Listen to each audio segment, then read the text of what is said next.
नमस्कार मित्रांनो, मनोरंजन विश्वातून एक धक्कादायक बातमी समोर आलेली असून एका सुप्रसिद्ध अभिनेत्याचा पाण्यात बुडून मृत्यू झालेला आहे. पाहूया संपूर्ण बातमी. तत्पूर्वी आपण जर तारांगण या मराठी यूट्यूब चॅनलला एकदा सबस्क्राईब केलं नसेल तर नक्की सबस्क्राईब करा. केरळमधील एका ओसाड खाणीत फॅशन फोटोशूट सुरू असताना दिल्लीचे अभिनेते मॉडेल दिव्यांशू जोशी यांचा बुडून मृत्यू झालेला आहे. 28 मे 2026 रोजी एर्नाकुलम जिल्ह्यात ही दुःखद घटना घडली. मॉडेल अभिनेते दिव्यांग जोशीने 26 वर्ष अखेरचा श्वास घेतलेला आहे.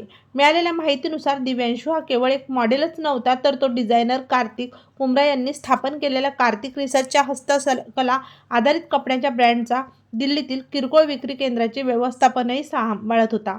दिव्यांशू या ब्रँडशी संबंधित एका फोटोशूटसाठी केरळला गेला होता. ही घटना पेरुबावर जवळच्या मेडाकुसा येथील पाण्याने भरलेल्या एका खाणीत घडली.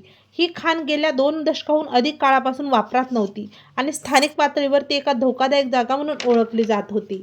प्रशासकीय अधिकारी आणि स्थानिक पंचायत अधिकाऱ्यांनी दिलेल्या माहितीनुसार हा परिसर प्रतिबंधित करण्यात आला होता आणि त्या ठिकाणी प्रवेश करण्यासाठी किंवा फोटोशूट काढण्यासाठी कोणतीही परवानगी घेण्यात आली नव्हती. या कारणाने ही दुर्दैवी घटना घडलेली आहे.